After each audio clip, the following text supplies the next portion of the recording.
If someone was watching you right now, and they were deciding whether to approach you, what do you think they would see? Think about it for a second. What are you wearing? Where are your eyes? What is in your hands? How are you walking? Are you moving like someone who is completely present in the space around them? Or like someone whose mind is somewhere else entirely? Most people have never asked themselves that question, and the people who prey on other people are counting on that. I'm Asha, and this is Safety Nest. Today, I am going to show you exactly what a kidnapper sees when they look at a potential target, and the 3 specific things that make you invisible to them entirely. Kidnapping and predatory abduction is not random. This is the most important thing to understand, and the thing most people get wrong. The vast majority of abductions involve a selection process that happens before any approach, any contact, or any physical act. The person is evaluated. They are assessed for vulnerability, predictability, and resistance probability, usually in under 30 seconds. Researchers studying predatory targeting consistently identify the same cluster of variables that make someone more or less likely to be selected. None of those variables are about size, strength, age, or physical appearance. They are all about behavior and awareness, which means every single one of them is within your control. The foundational research here comes from studies conducted with convicted offenders, people who had committed predatory crimes and were willing to describe their selection process. The pattern that emerged was consistent across studies, across offender types, and across geographic locations. Targets were selected not because of who they were, but because of what they communicated without knowing it. Specifically, they communicated 3 things: low awareness of their surroundings, predictable behavior patterns, and low anticipated resistance. Each of these is a signal. Each of these can be changed. The first selection signal is divided attention. A person whose attention is visibly divided between their environment and something else, a phone, a conversation, a distraction, communicates to anyone watching that their threat detection is offline, not lowered, offline. A person looking at their phone cannot simultaneously monitor the space around them. They cannot make eye contact with the people they pass. They cannot notice a figure that has been matching their pace for the last 2 minutes. Divided attention is the most powerful selection signal available because it is so common and so visible. Research on predatory selection consistently places distracted phone use in the top 3 target indicators. The change is simple. Phone away in any transitional or unfamiliar space.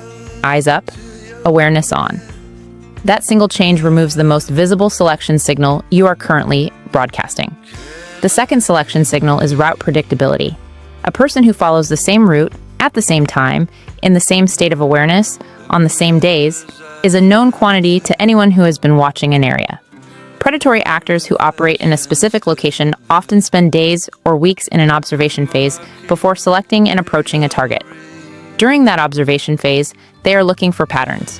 A pattern means predictability. Predictability means reduced risk of surprise, reduced risk of witnesses, and increased control over the circumstances of an approach. The change here is not to abandon your routine.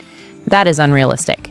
It is to introduce deliberate variation on the segments of your route that pass through lower visibility environments. A different entrance to the parking structure twice a week. A different block on the way to the subway. Small changes that break the pattern without disrupting your life. The third selection signal is submissive body language. We covered the specific elements of this in the predator target selection video earlier on this channel. The non-synchronous gait, the collapsed posture, the downward eye contact. In the context of kidnapping specifically, researchers add one more element: the absence of social acknowledgement. A person who passes other people without any natural eye contact or social awareness, who moves through public space as if they are invisible or wish to be, signals a low likelihood of creating a scene, attracting attention, or generating witnesses. The irony is profound. Trying to be invisible in public, avoiding eye contact, keeping your head down, moving quietly, makes you more visible to the people you most need to be invisible to. The change: natural, brief, neutral eye contact with the people you pass. Not staring, not aggressive. Just the normal social acknowledgement of a person who is present, aware, and completely at ease in their environment. Here are the 3 things that make you invisible to predatory selection. Not invincible, not untouchable.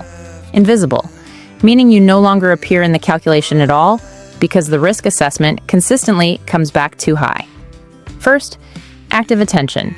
Eyes up, phone away, natural scanning movement that makes it obvious to anyone watching that you are aware of your environment.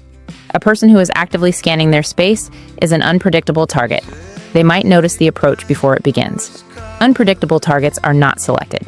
Second, pattern disruption. Small, regular variations in your route and timing in any environment you use consistently.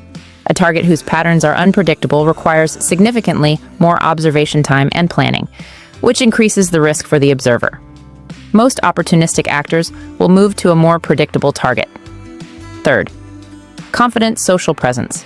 Upright posture, even pace, natural eye contact. The body language of someone who knows exactly where they are and has already noticed everything around them. This signals one thing above all others. I am not an easy choice. And easy choices are what predatory selection is entirely about. Here is the honest truth that I want to leave you with. None of these three things require physical training. None of them require equipment. None of them require you to change your life, your route, or your schedule in any meaningful way.